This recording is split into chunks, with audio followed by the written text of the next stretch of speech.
Hello all. How's everyone doing? If there was anyone here to join me last time, I streamed this exact thing, but you see, the audio did not, from the app itself, was not picking up because I forgot that you can't wear headphones while you're recording this. So that was fun. So we're gonna take it from the top here. We're starting now at 6. We're gonna try to go till at least 7:30. Let's go. Wait, no. This one. Fazbear, Entertainment, Security, Archive. Yeah, you're gonna hear it in the background.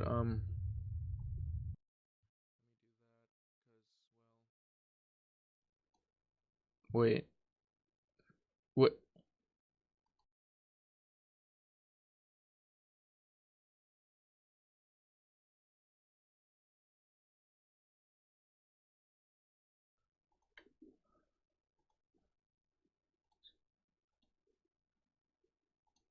Is this one? Yes, this one. Bring it down. No. Here we go. Right here. Right here. This is the good one. Okay. Now. Wait, actually, no. We should turn this one down. We should turn the syllables for the archive down. Now. No. Hang on. Give me a heaping help and have a hot second. Because I need to get the files.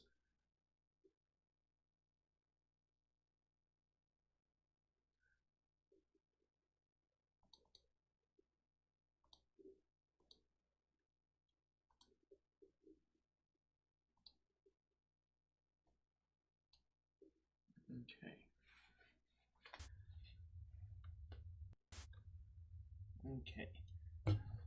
So, this is the newest one, as in, I have not seen this one outside of last stream.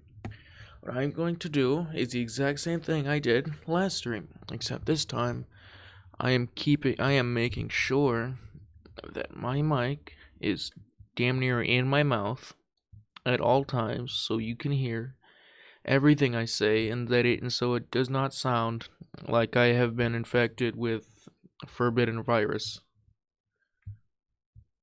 Okay, now it is indeed reading time. Let's bring up the notes and press the spacebar. Let's read. Okay. Fazbear's Fright owner email. Date.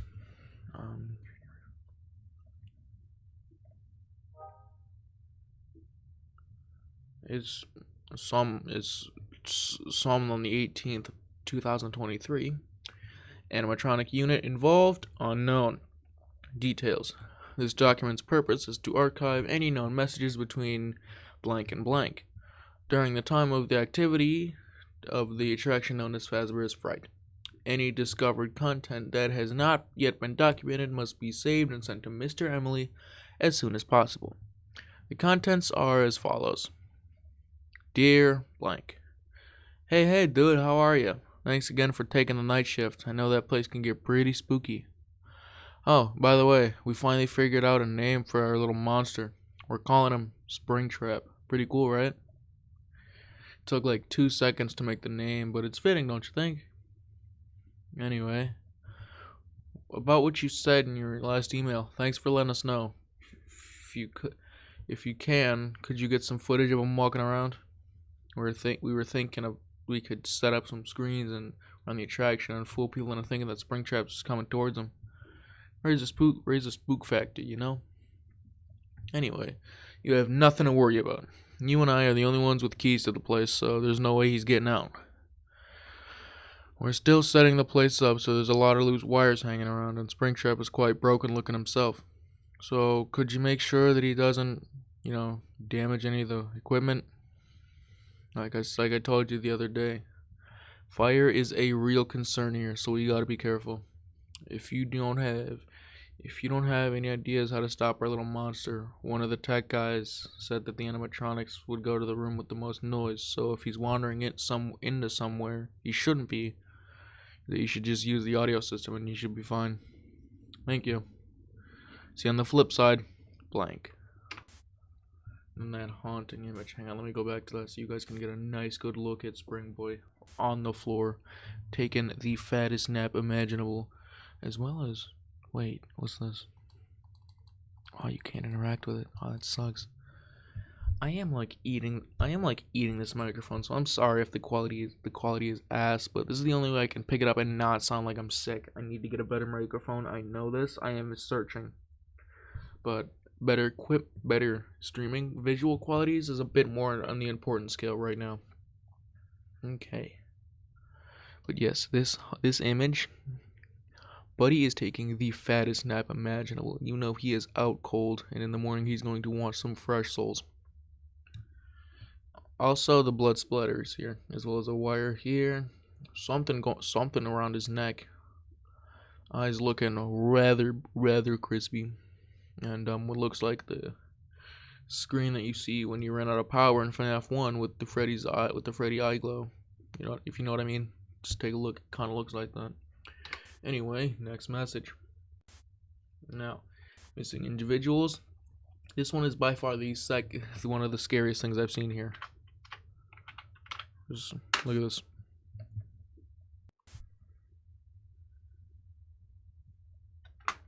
Okay, I will read the image, and while I play the audio, I'm going to mute my microphone so that it does not cause a auditory disturbance.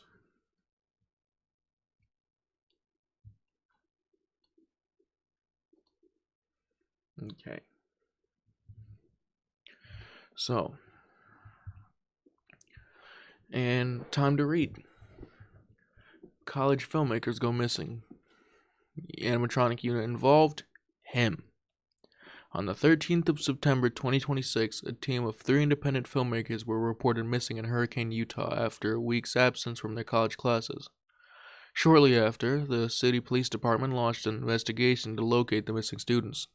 At the time of the disappearance, Courtney, Kevin, and Edward Redacted were all working on an assignment based upon investigating and providing validity to the many myths and urban legends in the state of Utah, with a particular interest in the urban legend known as the Utah Hairman, with Kevin Redacted's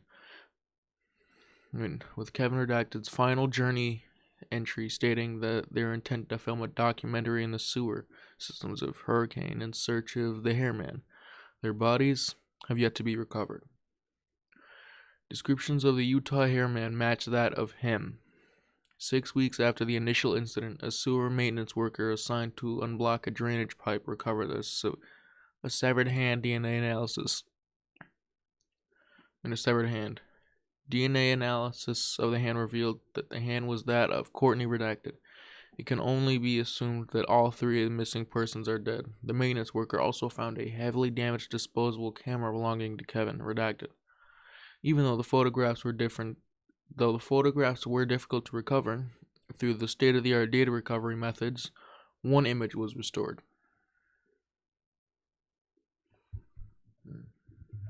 And I'm going to mute in 3, 2, 1. It's him. He survived the fire and has been out there all this time, hunting, claiming more souls and destroying more lives. I should have known it was him as soon as I heard about this Utah Hairman thing. People say those boys were lost to the storm, but they're wrong. I'm one of the only people, maybe the only person, who bears the curse of knowing the truth. The man who found the hand said that the only way it could have gotten there is if somebody placed it there, deliberately. And he's right. He is taunting me. Even after so long, he knows I'm watching. I need to stop him. I know where he is. And he doesn't have the backing he used to. I have the advantage. I missed my opportunity back in '85. I'm not missing it again. It's him. And you heard it there, straight from Henry's mouth. That, alongside this very not, alongside this very quite spooky image, is quite spooky indeed. Now, go on to the figure sighting, with the password of eject.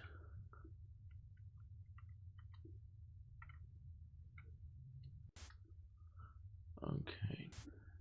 Come with an image? Yes, it does. Alrighty. Figure sighting. Animatronic unit involved? Unknown. Details. A large figure spotted near the gate of a large scrapyard, seemingly foraging for parts. The witnesses saw the figure scraping around piles of discarded machinery, specifically gathering what seemed to be old knives, scrap sheets of metal, and other various metallic objects. The individual that reported the creature was close enough to give minor details of what it looked like. They described it they described that it appeared to consist of rusty wires and loosely put together outer casing. Lots of broken items and junk for bulking and torso.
Okay, let's get back to reading.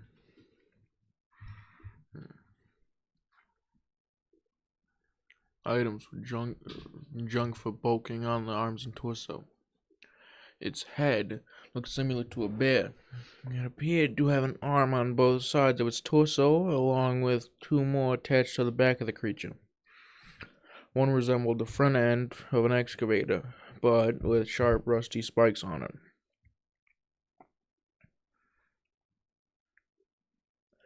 The other appendage was hidden behind the creature, so I didn't know what was on it.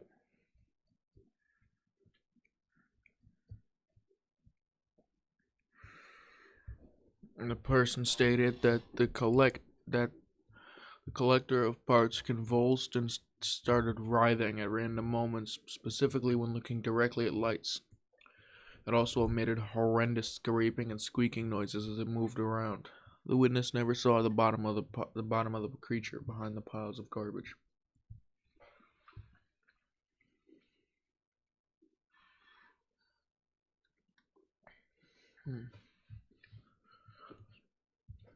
The person that reported the entity managed to go undetected by the creature, leaving us clueless as to whether or not it's hostile. Update. A new sighting of what is supposedly the same creature has been reported in blank, Utah. The witness in question was able to give a slightly more detailed report as he was attacked by the creature. It was big, humongous even. I was looking for parts that can be useful for me in a project I was working on at my college. My college made an assignment to make a piece of art made of junk. Huh? Oh yeah, back to the point. I was looking for parts when I found this deranged pile of junk poking out from a junk heap. It was a bunch of items wrapped in chains, kitchen utensils, gears. Some of it was just bent pieces of metal.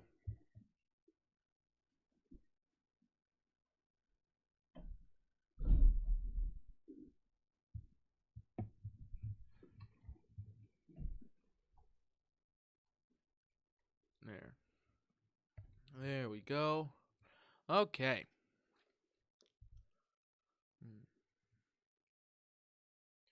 There were even parts of a small doll inside. I reached out and tried to pull it out. There was a screech, and then the junk heap began to move. What I thought was just another trash pile turned out to be the back of that thing. I turned around and I was staring into the eyes of a metal face that can only be described as something straight out of a horror movie.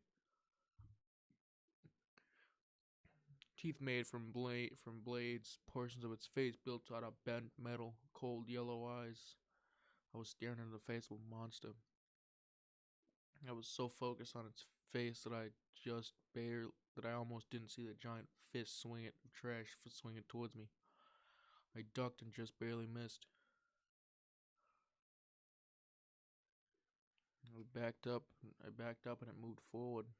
I was afraid. I could barely move. So it began to ready one of its arms to strike me again. I did the only thing I could think of. I turned on my flashlight. It was nighttime. Should have mentioned that earlier. Apologies. It flinched and screamed in pain as it covered its eyes. I took a chance and ran, and I didn't stop running until I got to the police station. And that's what I all got. And well, that's all I got. Okay. That is a quite the not fun looking image. Okay. Warehouse raid.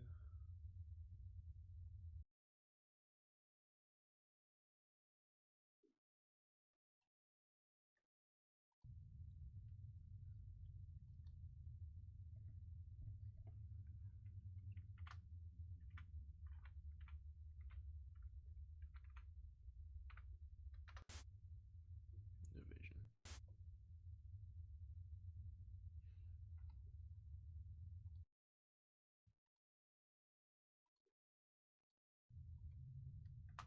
Okay.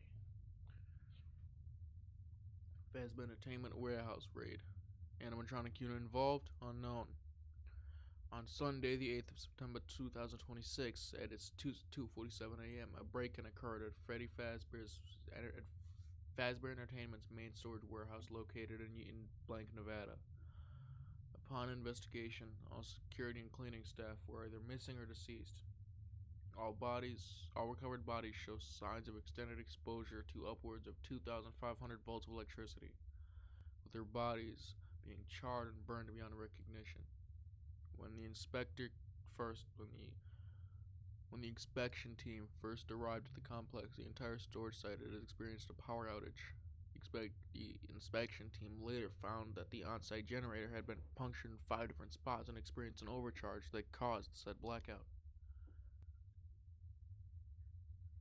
Further investigation showed that storage unit C4AF had been broken into and decommissioned animatronic model SG Stargaze Ballora, and pieces from decommissioned animatronic model SG Stargaze Foxy were missing. Remnant check has detected signatures matching both subject A2 Funtime Foxy and A4-A Ballora on site. It is also believed that subjects A2 and A4-A have separated from the remnant amalgamation that escaped Circus Baby's Entertainment and Rentals in some point, and broke into the warehouse to attain a new animatronic body to inhabit. Curiously, at the same time of the incident, an unknown third party corrupted all the security footage. The only remaining intact content inside the folder of the SGCT was where the CCTV footage was recordings were kept, was a text folder containing one word: LOL. The leading theory is that during a break-in, the warehouse security systems were subject to a cyber hack. Internal investigations were launched.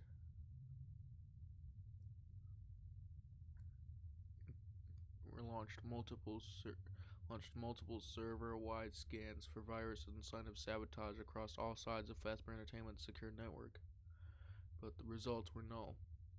It is still unknown who or what was behind the cyber attack and whether it is connected to the break-in in any way.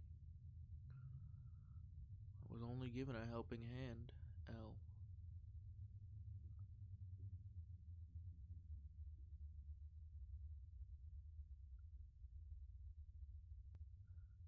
I was just giving a friend a little helping hand. It was orange, yeah. It just says I was just giving a friend a little helping hand, and then there's an L as a signature for lolbit. Okay.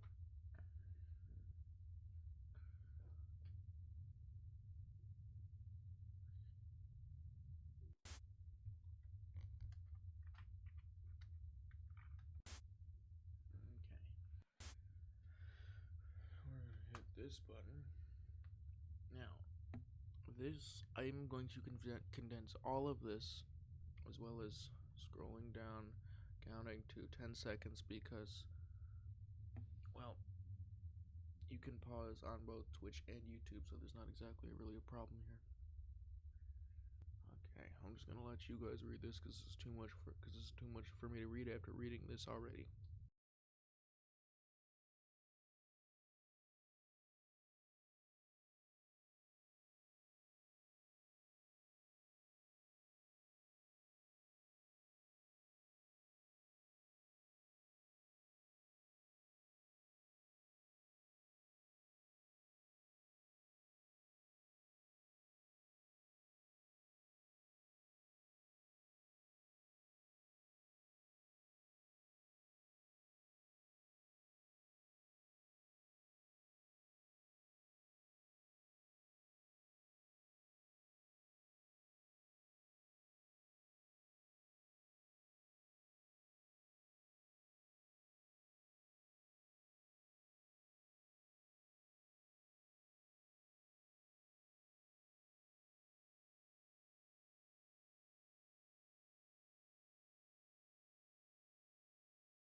unit was unable to capture the target without incident and returned to base. No further events transpired.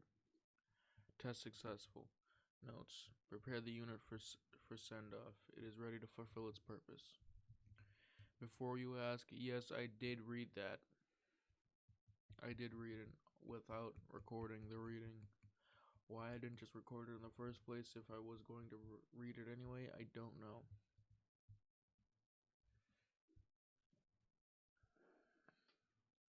Okay. Hey. Hello. Back. Now we go to testing logs. Now we hit this button now. Wait, hello? I am in fact typing. Hello? Hello?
Just about as quietly as I can, even though I'm damn near eating this microphone like it's fucking ASMR. Okay, reading time. Get comfortable because this is a really fucking long one. Okay. Superform were admitted to Psychiatric hospital. Animatronic involved, unknown. On July the 3rd, 1999, retired Fazbear Entertainment suit performer Mark Blank was admitted to Blank Psychiatric Hospital after being discovered in his home in a state of psychosis, repeating the phrases, "I wore the suit. I wore the skin of death. I can't say his name. I see him everywhere. No lights. If there are lights, there are shadows." Upon arrival at the hospital, Mark underwent multiple psychiatric evaluations, with the verdict being that Mark Blank was suffering from significant schizophrenia and psychosis. During the assessments, Mark kept mentioning the figure that only he could see, describing it as a tall, looming black rabbit made up of pure blackness. When asked what the figure's name was, Mark would begin to violently scream in sheer panic and terror, with one occasion leading to Mark urinating himself in pure fear. During Mark's time employed with Fazbear Entertainment, he was one of the primary suit performers and tasked with operating the same spring body suit used by William Afton during his time with the company, as well as being the suit that William Afton used to kill in 1995. Mark lived in Blank Psychiatric Hospital for 5 years until his sudden death in 2004. Post-mortem on the body could not find a reason for Mark's death and has been labeled as unknown. Under normal circumstances, Fazbear Entertainment Security Archive would not document these events, but the sheer volume of coincidences with real-world events is too much to chalk up as simply chance.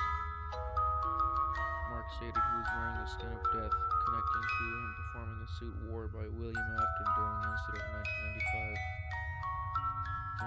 During that time span, or that the time span Mark spent in blank psychiatric hospital until his ultimate demise, the same amount of time spent working for Fazbear Entertainment down to the same amount of days. The most significant connection made, however, is the description the figure made by Mark, as if it's the description of the famous legend spread among the late-hour workers of multiple Fazbear Pizzeria locations over the decades, describing a shadowy phantom resembling the body animatronic that they would see very often during the dark hours. Over time, the staff began to refer to this phenomenon as shadow boning. Further investigation required. So this is just giving us real type lore for these characters, and I like that. I really do like that. I need to stop damn near fucking eating this microphone. I have to stop. We're gonna turn it up a small margin. Okay. Also, you want to hear something really scary? I'm gonna mute my mic. And I'm just gonna let I'm gonna mute my mic, right? And let the ambience play. And after a while, you will hear knocking.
Alright, well, as much as I'd love to make sure that you guys hear it, I kind of have to keep moving. I kind of have to keep moving, otherwise we're gonna be here all fucking night.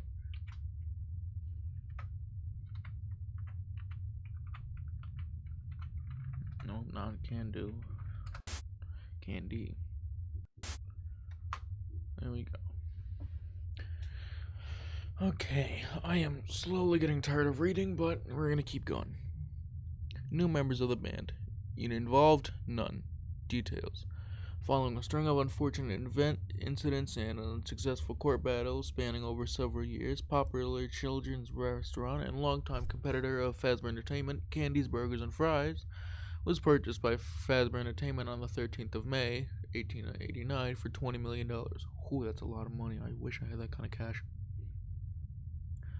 At the time of the purchase, Robotics Incorporated, owner of Candy's Burgers and Fries, was in severe financial trouble and was facing thousands of dollars worth of debt. This purchase only a few months following the acquisition of Blank, another popular competitor in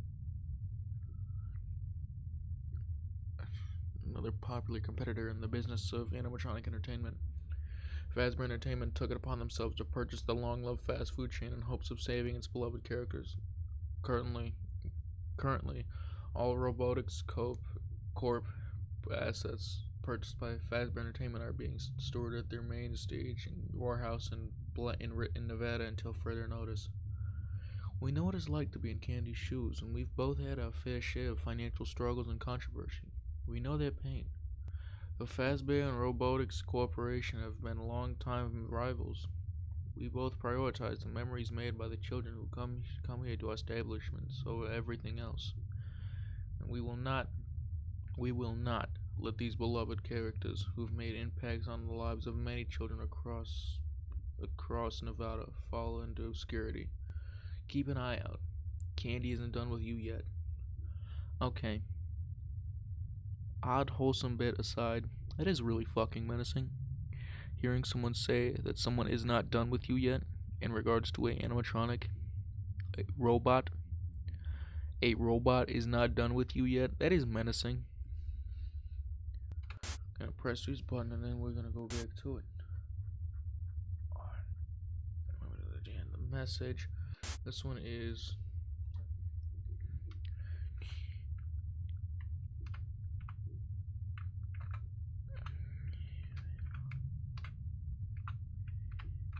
right. Oh yeah, I did spell it right. Okay. This is an archive of the purpose of this document is to archive a message made by Henry Emily on March 11th, 2025 to blank and blank. Contents are as follows. To blank and blank. If you are reading this, then you have come into recent contact with me under my request, and you know the content, the details of blank, and all items and actions it relates to. You know our plan to burn Pizzeria Simulator. Blank call. This program and plan was known as Paragraph 4. To put a long story short, Paragraph 4 has failed. We have failed to blank, and due to our actions and the unfortunate results of our selectively broadcasted signal, we are now detecting the activation and reappearances of multiple other entities whose existence we were unaware of. We are now calling both of you to follow the instructions for blank as stated in blank. I will be at blank. If you still want to work with me to make things right, meet me there on the 14th at 3:15 p.m. If you choose not to appear, then I understand completely and wish you the best of wishes for whatever you do with the rest of your life. We at Fazbear HQ are deeply sorry for this inconvenience, and we hope to be seeing you all soon. Sincerely, Henry Emily. So, some under the presence of being quite a bit fucky happened at Pizzeria Simulator. Either they failed to burn everyone. Well, no, they definitely failed to burn everyone. Security breach beats that fact into the ground. Referring to the stitch rate, that's 1280.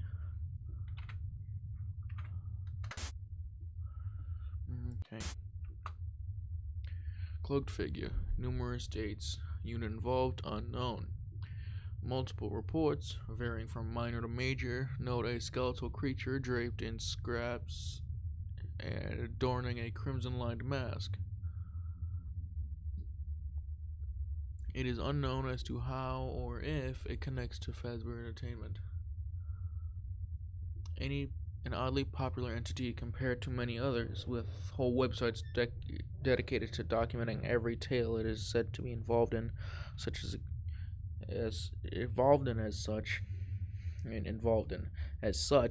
exaggeration rate supreme. Most accounts have evident explanations aside from a few notable exceptions. For our purposes, the most notable instance involves a video taken by a soon-to-be retired security system located in blank between 2 and 3 in the morning, comparable to Ennard in many aspects. The reason I am so sure that it's Ennard that they're comparing him to is because, assuming you know the Stitch Wraith, and well, you will learn more about the Stitch Wraith later on. Well, no, it doesn't say anything more about Stitch Wraith here in these archives, but it does talk more about Ennard. And if you know what the Stitch Wraith is, and you somehow don't know what Ennard is, you are going to remember shortly.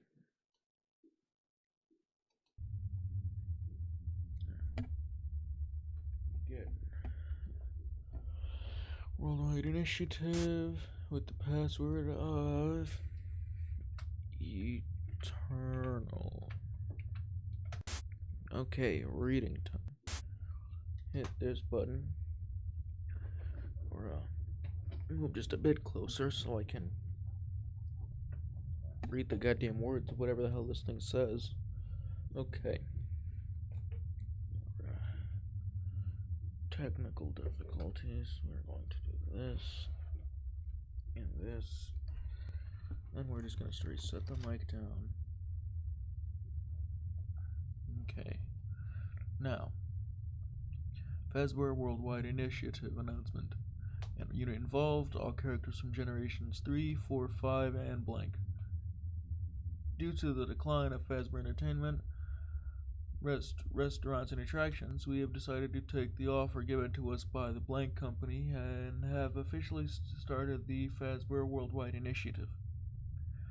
This project will resume the production of animatronics units from past generations that have long since gone out of use. With the start of the FWI, we have also started the Fazbear Funtime service along with a variety of other purchasable services, which allow customers to order characters from Fazbear's past from certain generations to personally entertain them. For example, the Fazbear Funtime service will allow the selected characters to be packed up, and shipped to the customer's house. And we'll do a variety of one-man shows for the customer, or larger shows if the customer orders more than one animatronic. At the end of the show, the customer will be charged a fee based on the age/generation of the animatronic chosen, the amount of animatronics chosen, and the time it takes the animatronic to arrive at the customer's home. Any remaining animatronics not being used for the Fazbear Worldwide Initiative will be put up for auction for other companies in smaller Fazbear locations to buy. Note: this message is to be sent to all remaining Fazbear restaurants, warehouses, and factories. We also need to make sure to announce this to the media as well, to gain attention from our former customers and fans of the Fazbear brand. Make sure not to mention the amount of fees or how the fees of a delivery is determined. Personal notes: we need to keep track of which characters are produced and which ones are active entities. We do not want Baby to happen all over again, just because we confused a malfunctioning animatronic and a malfunctioning unit with an entity.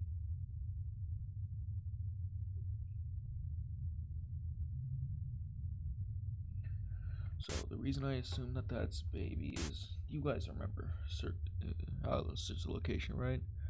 The location that you worked in was Circus Baby's Entertainment and Rentals. Now, emphasis on that rentals. The thing you just heard me read, right? Now think back. What happens to Baby when she's rented for the one-day show? What happens? And now it's clicking. My brain's telling me that everyone listening the thought is clicking in their head. Anyway, I like how I keep saying that I need to stop doing the ASMR, and then I go right back to doing the ASMR mere inches later. Now it's time to read something real dark. Now we're gonna put the lovely password, the lovely, totally safe for work password of Fletcher. Yes, it's safe for work. Shush. That's totally what I meant to spell. Yes, of course. Fletcher.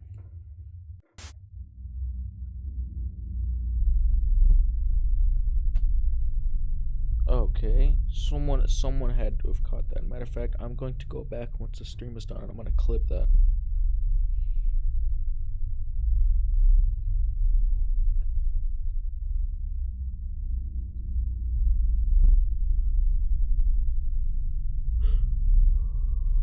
We got 9 more of these to go, so we're on 11. So we're on Archive.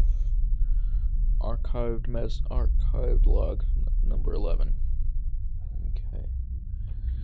Laurel Police Department slaughter. Unit involved unknown, but I'm going to go ahead and make the bold accusation that is entered. The reason why you will learn as we read. Now, have a listen to the details that I'm going to tell you. December 24, 2006. Unit involved unknown.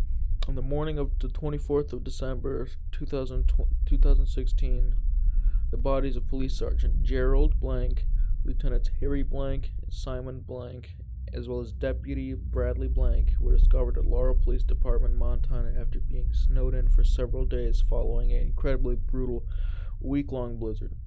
Post-mortem on the bodies revealed heavy blunt force trauma to the victim's skull, chests, and severe lacerations across the victim's torso and limbs. Simon's Blank redacted corpse in the police department's ventilation system completely skinned. The recovery team found their shredded, deglobed skin in the garage alongside Bradley Blank's remains, with them sustaining damage matching the former described Gerald Blank and Harry Blank.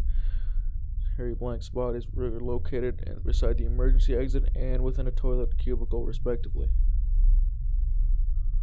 Among the staff trapped within the police department in the night incident, Raymond Blank was one. Miraculously,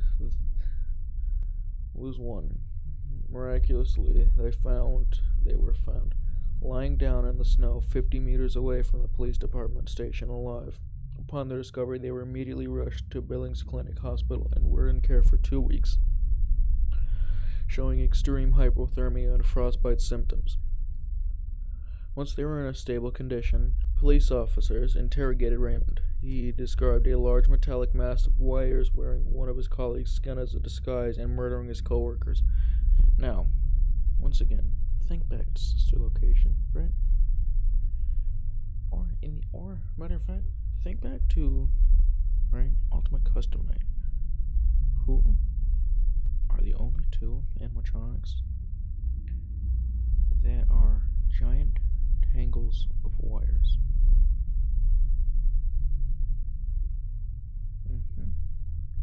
Molten Freddy and Ennard. Now, it could be either one of the two, but with more descriptions that we will get that is given out shortly, I am sticking to my guns and saying it's Ennard. The reason why, as you will see here in a second. Once Raymond was fit and healthy enough to be admitted from the hospital, they immediately put him on trial for first degree murder of Gerald Blank, Simon Blank, Harry Blank, and Bradley Blank. He was later stated unfit to stand trial and was admitted to Blank Mental Institute for several years under the diagnosis of psychosis until his eventual transfer to Blank Psychiatric Hospital in Utah, where he later lost his life to Blank. Now we're going to scroll down. Upon investigating Raymond's claims, Fazbear Entertainment has launched a covert investigation on the Laurel Police Department station. Upon review, the analysis team discovered subjects A2, Funtime Foxy, A3, A and A3B, Funtime Freddy and Bonbon respectively, as well as subjects A4, AB, AC, and AD.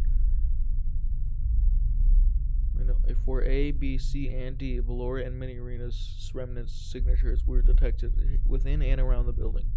The leading theory is that following the breach at Circus Babies Entertainment and Rentals in 20 Blank, the remnant amalgamation, keep that in mind for later, consisting of the aforementioned animatronic nexuses, traveled north towards Montana, where they were caught within a blizzard. Seeking shelter, they took refuge within the police department's ventilation systems until eventually they were discovered by Simon.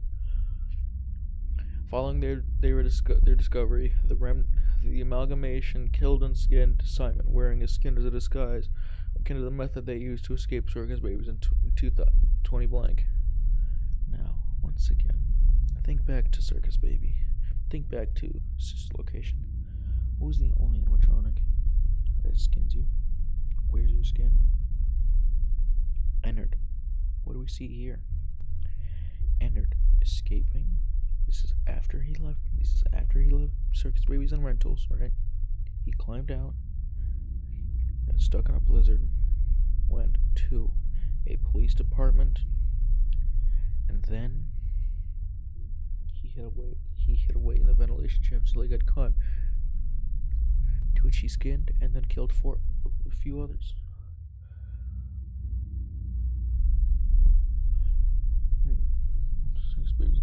Eventually, the other officers caught on to what was occurring, and the remnant amalgamation slaughtered the others, with Raymond being the sole survivor. Further investigation into the location and recovery of the remnant amalgamation is required. Now, here is Raymond's telling, which even further cements that this is in fact entered. Okay, let's do a good voice. Yeah, here we go. This is the voice we're gonna use. The blizzard came out of nowhere. It was all so sudden. We were told by the people in the buildings that they would send people over to remove the 6 feet of snow blocking us in by Thursday. We would just have to simply sit tight. Guess the blizzard had complicated things for everyone. The first 2 nights were fine. We all slept on the sofas in the staff room and lived off the vending machines. But it was on the 3rd night where just strange things started to happen. Stuff would disappear and reappear in different places. We would hear this metallic banging sound come from somewhere in the building, but we could never ever pinpoint exactly where.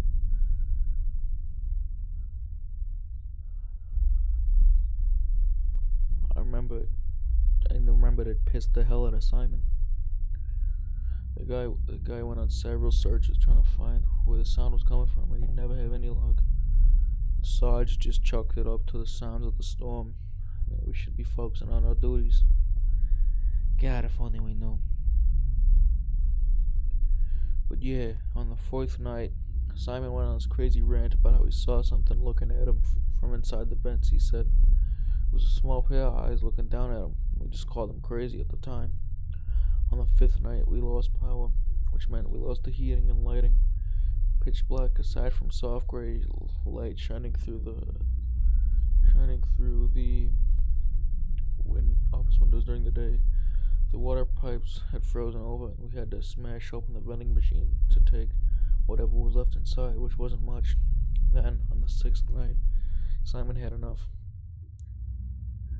The banging had persisted for too long, so he jumped from the couch and grabbed the flashlight, saying that he would get to the bottom of this one way or another. Obviously, nobody joined him because nobody wanted to look crazy. He was gone for half an hour, I think. When he came back, he was just silent. He laid there on the ground, on the sofa, and went back to sleep. The banging had stopped. I asked him what he found, but he just didn't say anything. When we woke up, we woke up to the scent of death.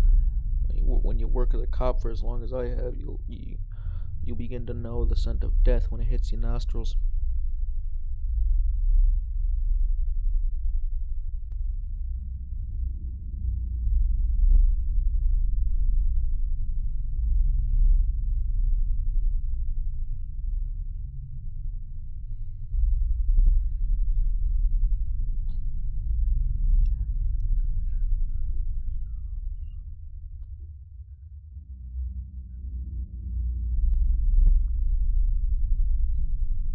What I smelled was exactly that.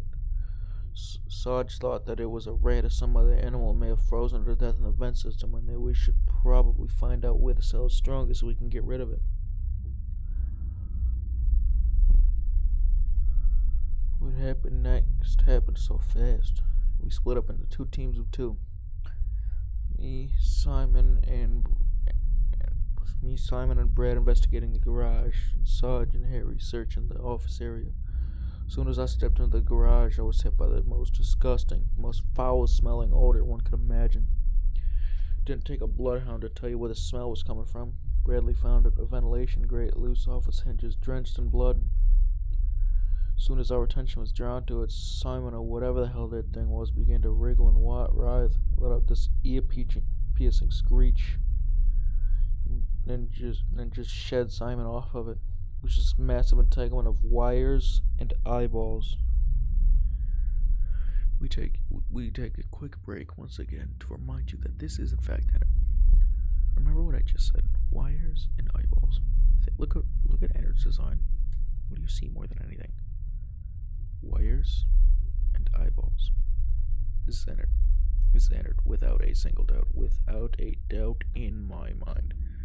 If I'm wrong, then there is an entirely new wired animatronic that this universe is setting up, and that is horrifying. It was horrifying. Before I could even comprehend what was happening, I was on top of Bradley, ripping into him. I just ran. I can still vividly remember his screams. I ran past Sarge and Harry, ignoring their calls from me. I suppose they went the opposite direction to help Brad. Poor guys. But yeah, even though temperatures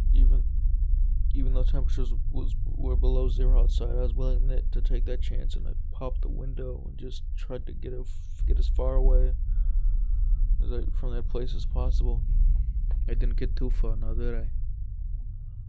Raymond Blank, former Yellowstone County Police Deputy. So, if you fell asleep during that, or just had me muted until I could give you the rundown, Ennard went into a police department, and homeboy got himself a nice kill streak. But he missed one. He missed expressly one.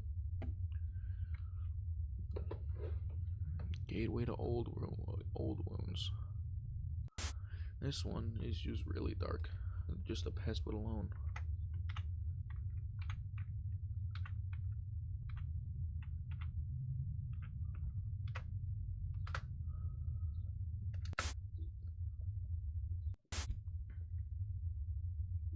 Gateway to old wounds.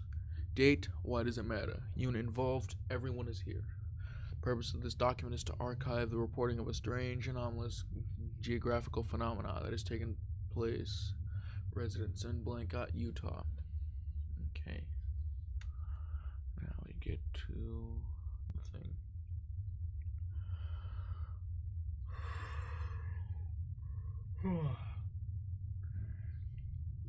The anomaly in question is a large, bottomless hole located on the property of the late William Afton. The hole is around 15 meters in width and length. The surrounding area, which was originally noted to be a rich, lively forest, is now burned beyond recognition. Most of the trees and plant life within the surrounding radius of the anomaly are now gone, filled with dead plant life and ashes. The hole, as mentioned previously, has shown to have no bottom, and attempts to find a bottom via drone and living personnel have failed, with no remains to be covered. The hole has been noted to have an appearance similar to a cave-in or sinkhole. The hole has also been noted to have large burn marks around the edge and within the walls inside, with some looking vaguely like handprints. That's concerning. Next paragraph. As for the house itself, the residence has been observed to be almost completely gone, with nothing remaining except for a few burnt boards, some old burnt furniture, and blueprints to what appear to be scrapped and failed experiments that the owner of the house intended to work on at some point. It appears that the rest of the house had either fallen into the hole upon its opening or succumbed to the flames that formed as the hole appeared. Not much is known about this strange anomaly, and many may wonder why it's in the archives at all. Hopefully the question of this anomaly's existence can be answered in due time. As for why it has been archived in the archives, read on to find out. Ooh, little teases. I like it. The anomaly has been shown to have unique traits that range from odd and uncommon to bizarre and paranormal. One such trait is the constant secretion of a strange, dark, gas-like substance that can only be seen by viewing it on a remnant detection lens, and even using that makes it difficult to notice the substance. Another trait is that the temperature within the surrounding areas will heat up drastically at random points with no known pattern or reason why. Such temperatures have varied, with the lowest point being at 150 degrees Fahrenheit and the highest being 3,600 degrees Fahrenheit. Workers keeping watch over the anomaly have noted to have heard screams within the hole and an occasional feral desire to harm the closest living thing near them.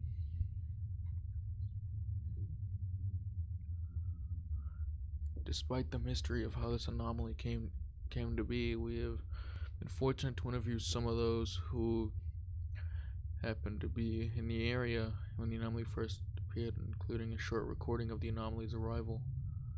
Through these interviews and recording, we have pieced a rough timeline of events of the anomaly's appearance, which goes as follows. Okay, I'm going to give you the short estimation for all of these. So, 12 a.m. It's just a standard earthquake. 1 a.m. the earthquake stopped, but the low rumble is heard around the general area where the anomaly shows. 2 a.m. the authorities have been called to investigate what's going on. 3 a.m. the authorities make note of a slight cracking sound and the temperature rising. 4 a.m. crackling sound gets louder, temperature rises higher, and the authorities decide. Some of the authorities decide to leave. One of them even passes out from heat stroke.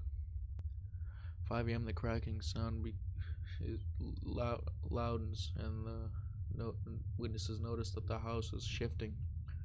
The heat was becoming intolerable, so the authorities leave some cameras to record what's going on and leave.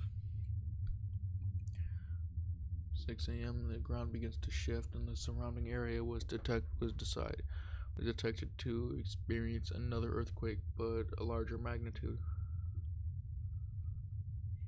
And then after that, the hole begins to form. And then at the very end, a dark figure crawls out of the hole, and I think we see it, and I think we see the figure in the picture. I'm gonna show you once I read this. End of event. It is noted that a few minutes after the recording ended, a ginormous forest fire was spotted growing around the area. The fire department was called, who were able to control and douse the flames, but not without the flames destroying most of the surrounding forest before snuffing out.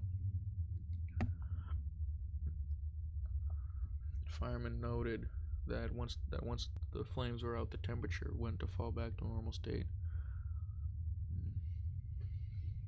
Okay, enough waiting. Look, I think this is it. I think this is the thing that crawls out. I think that's this.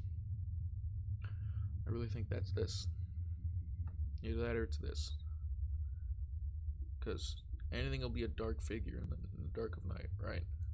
Anything when it's dark as night. Oh, what is that? Oh, what? You see it right there. Oh, you see it right where my mouse is? Look right at the end of my pointer mouse. Alright, look right at the end of my pointer mouse. Do you see that right there, right in front of my pointer? What is that? I have never noticed that before. This is you could chalk that up as me fucking with you. No, I am dead serious. I have never seen that. Okay. Here is the scariest thing in here.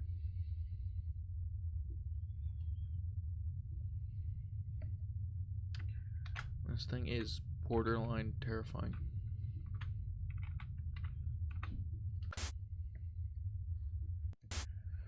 This fucking thing. This damn thing right here. I'm gonna give you the rundown of what happens. At first, in this first paragraph, right until here, they have the new idea to create this, but they decide to give it a human face, and as a personal note, as well as this, no one likes it. No one likes it. Everyone hates it, and it's annoying. And everyone, and now think about that.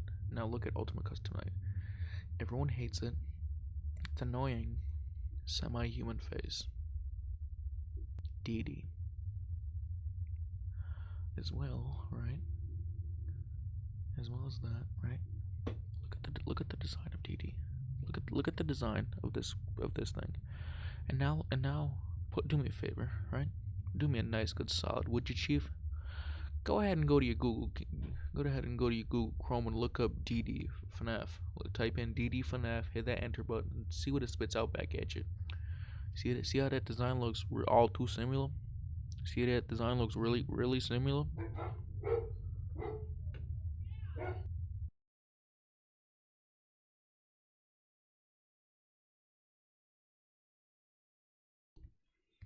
Of course, the dog can't keep his damn mouth shut. You see how this looks all too similar? It's Dee.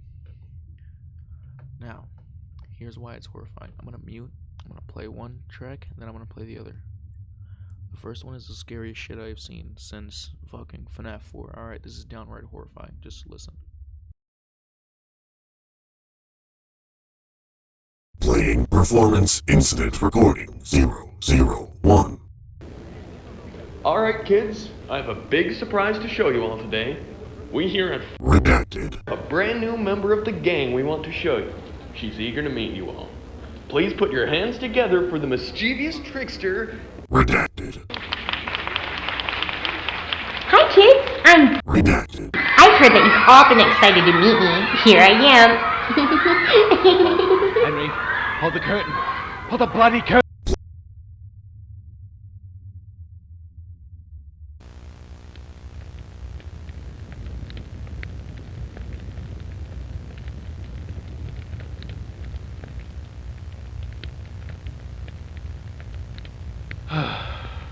I don't know why I ever thought this was a good idea. Same here.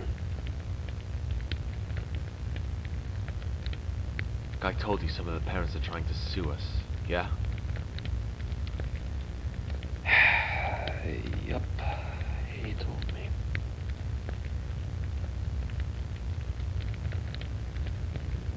Alright. Well, I've got schematics to burn and parents to apologize to. Make sure you bury that thing.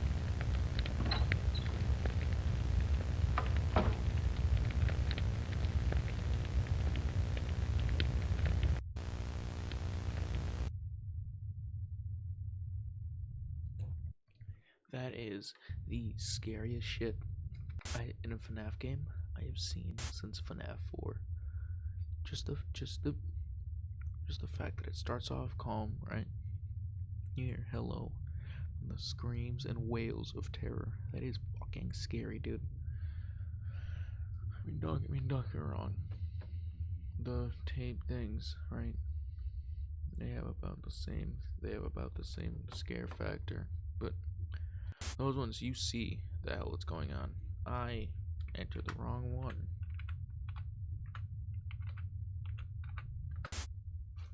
Those ones, right? You see what's going on. This one, all you have is noise. All you have is noise.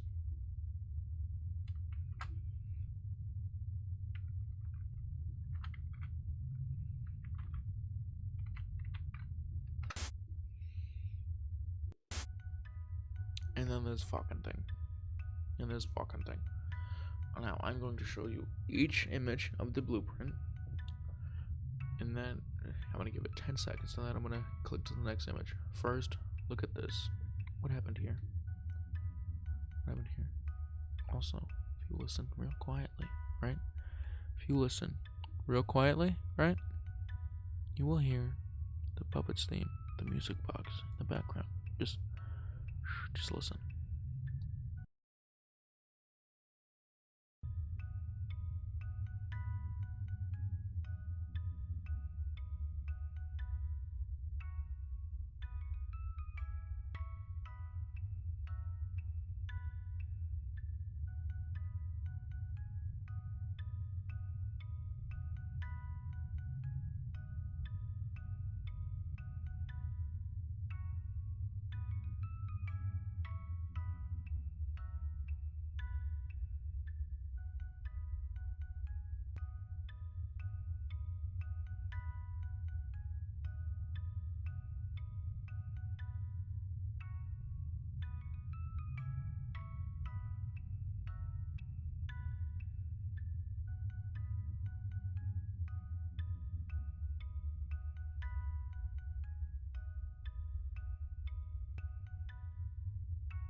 I don't like that this fucker's A posing here.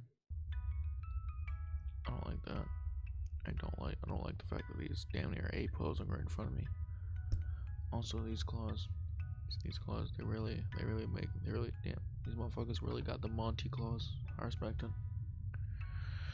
I don't like the standard design enough. I don't really like fucking extendo reach over here. I don't like that. Okay, now we're slowly closing into the end game here. Revenue project. I'm going to let you guys read it because I am getting too tired to read, so I'm going to save my voice for the last one because that is the longest.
There it is. Now, if you do not know, the reason I'm not reading these fucking long ones is you will see there is the longest one is the final one called "It's Me," and with the password of haunting, known as Golden Bear and Yellow Bear sightings. Right, this one right here is the this fucking thing. This is fucking thing right here. Hey, fucker is really long. I'm talking like 5 paragraphs type long. Okay. Oh yeah, and then there's this bastard. Let me see. What is this one? Oh wait, no, I remember what this one is now. Okay, I'm gonna pause it. I'm gonna do the same thing, mute, and I'm gonna let y'all read.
Alrighty.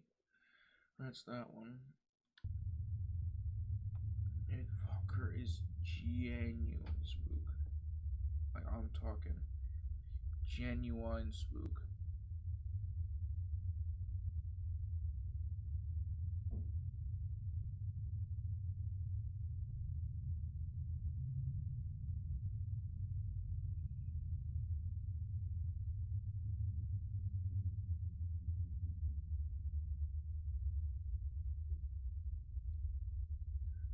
Okay, let's keep going.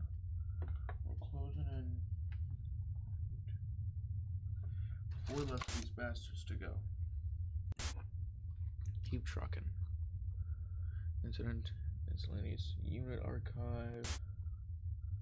The password of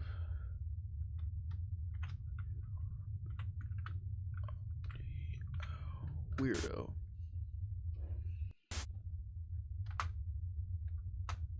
There we go. Oh, wait.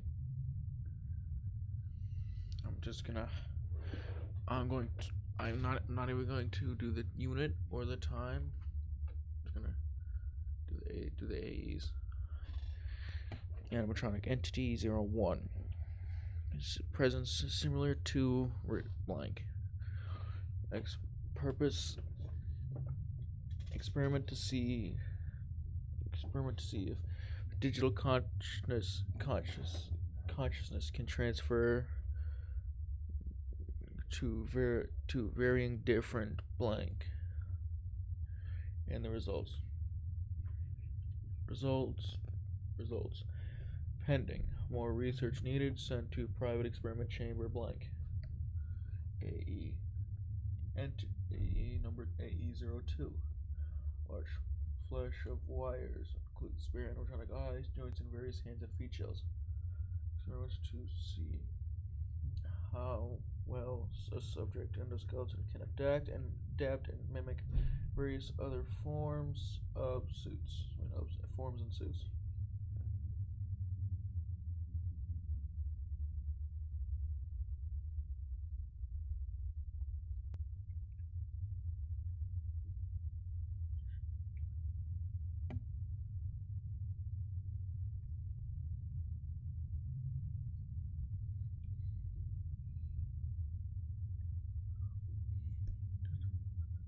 Okay. For results passed. Sending results to manufacturing. AE03. Hand puppet. Simulator redacted. Experiment to test how well a subject companion will react and respond to commands from its authoritative counterpart. Passed. Results passed. Sending results to manufacturing. AE04. Spirit subject. A1 companion eye color change. Eye color companion. Eye color has been changed to yellow for differentiation. Purpose experiment to see if subject can store and transfer various energies. Results failed. Sent to storage.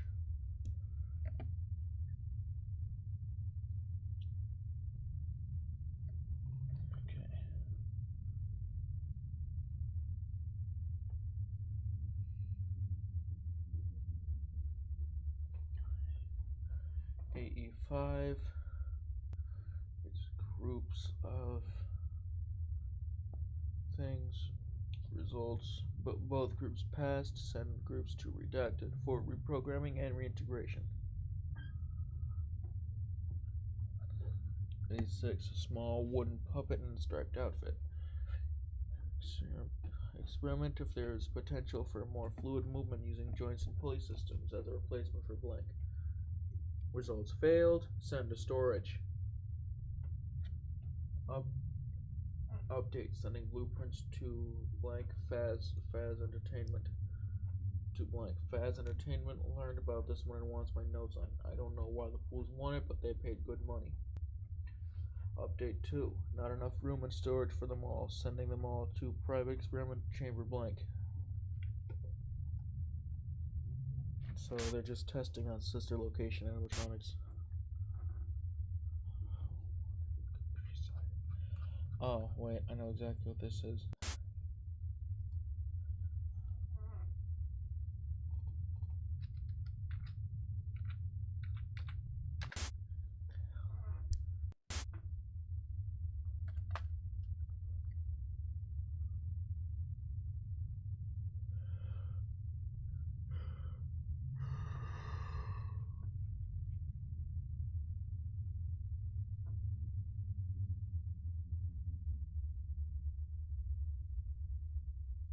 I'm just gonna give you the rundown of the description and what I think it is in response.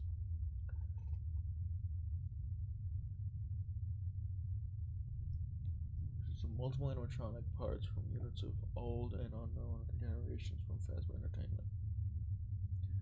Okay, so this game is a fan game, right? Here's my question. Is it gonna pull characters from other fan games and give their own twist on it? Because you know what I think of when I hear multiple characters merged into one? Yeah, I think of Enter, but you know what else I think of? Yeah, I'm gonna look it up and I'm gonna put a picture of it on stream. Because I need you guys to see this.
We need to get rid of that. I'm going to. Well, we can't really stop the stream, otherwise it'll end the stream.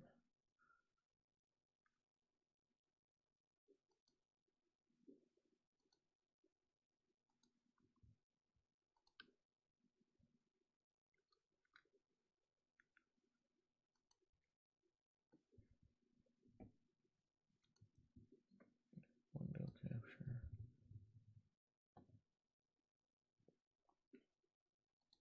This is the guy that I think of.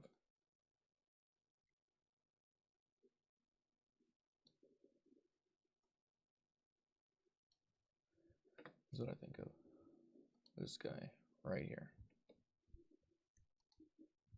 That's who I think of.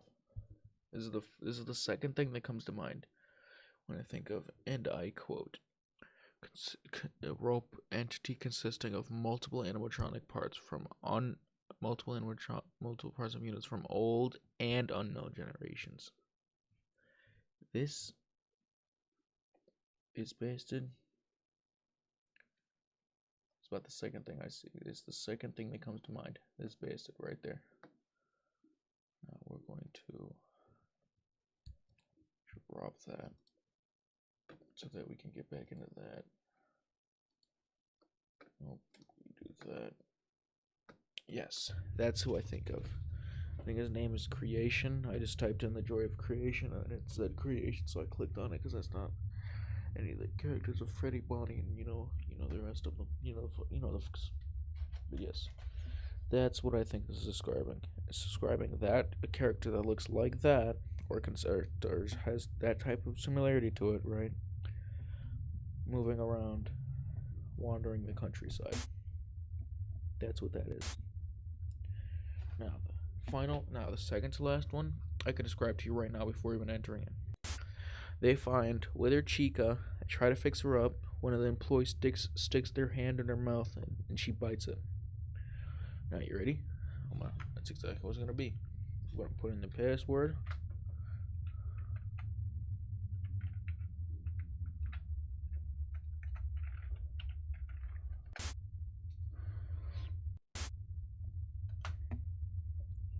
There was an incident a few weeks ago involving an old broken down Chica model from the 80s. Unit involved was Generation 2.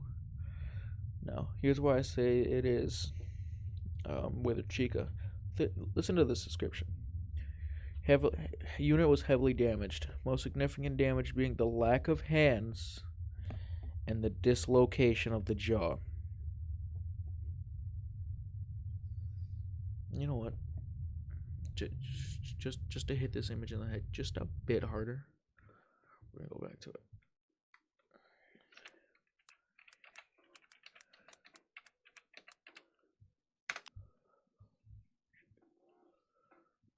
Okay, right. OBS. Open up window capture. What do you see here? What do you see here in this photo right here, right? Lack of hands, dislocated jaw, and damage. Lots and lots of damage. That is who I am fairly certain we're seeing here.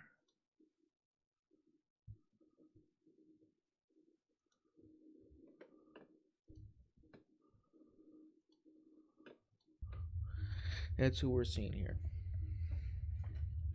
Then the note to self at the bottom reads, quote, make sure to send an email to the repair crews to make sure that they turn the units off before making repairs. Now the final one is the longest one, and I've decided, fuck that. I'm not reading this. Actually, you know what? Fuck it. Let's read it.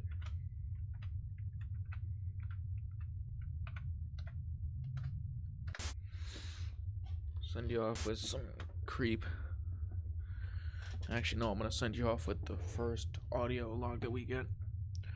Okay, I'm not even gonna mess around with this. We're just going straight to the times. I'm gonna give you a brief description. 1985 is when the appearances start. There is not an exact time that the appearance started. It's just know that it's in the year of 1985, right? First sightings: ghostly facsimile of Fazbear with some inaccuracies. 1980s, and then the people feeling repeated feeling an odd mixture of nostalgia and queasiness. 1987, sightings get bigger. Now described as a broken yellow Freddy missing an ear and several trucks of the suit. Some people reported seeing it as just a giant head at the end of hallways. Okay, this game is doing too much.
Now, take a look at this photo, right?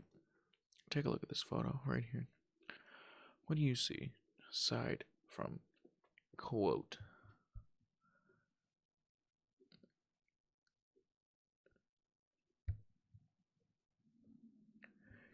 reported seeing a giant head at the end of hallways.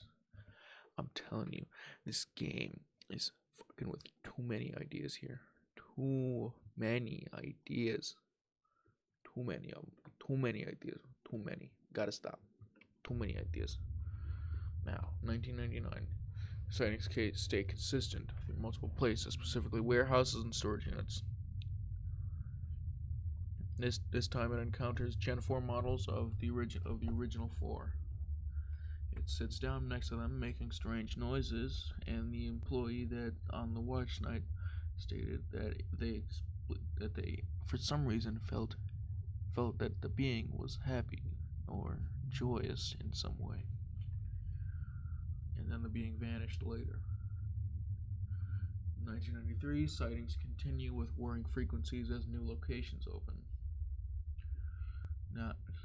Now taking a form of a carbon copy of Generation 4 Freddy, with yellow fur, and now it is straight solid. It is not a phantom. It does not work as Nightmare Fredbear used to. As Nightmare Fredbear worked on FNAF 4, nor does it work as the way that phantoms work in FNAF 3. It is straight real. In 2023, sightings halt after someone sees the entity near the location of the safe room. Then 2026 sightings continue.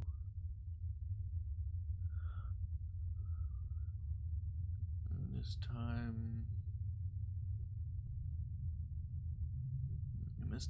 when they're nearby. Wait, no. The entity now looks like a tall, deformed abomination with stretched out black limbs, a thin, contorted body, and is sporting a wretched grin. Why does that make me think of Nightmare? Why does that? Why does that make me think of Nightmare? Anyway, it's now reported feelings of, instead of violent thoughts and sleepless nights, now it's anger. Now it's just sad, just straight up sadness. That is the entirety of these goddamn archives. I have done this twice now. Missing individuals. Father, I'm leaving y'all on the note of Spoopy William. There you go. Enjoy this. Merry Christmas. Merry Chrysler. It's him. Time. Hunting. Claiming more souls and destroying more lives. I should have known it was him as soon as I heard about this Utah Hairman thing. People say those boys were lost to the storm, but they're wrong. I'm one of the only people, maybe the only person, who bears the curse of knowing the truth. The man who found the hand said that the only way it could have gotten there is if somebody placed it there, deliberately. And he's right. He is taunting me. Even after so long, he knows I'm watching. I need to stop him. I know where he is. And he doesn't have the backing he used to. I have the advantage. I missed my opportunity back in '85. I'm not missing it again. It's him.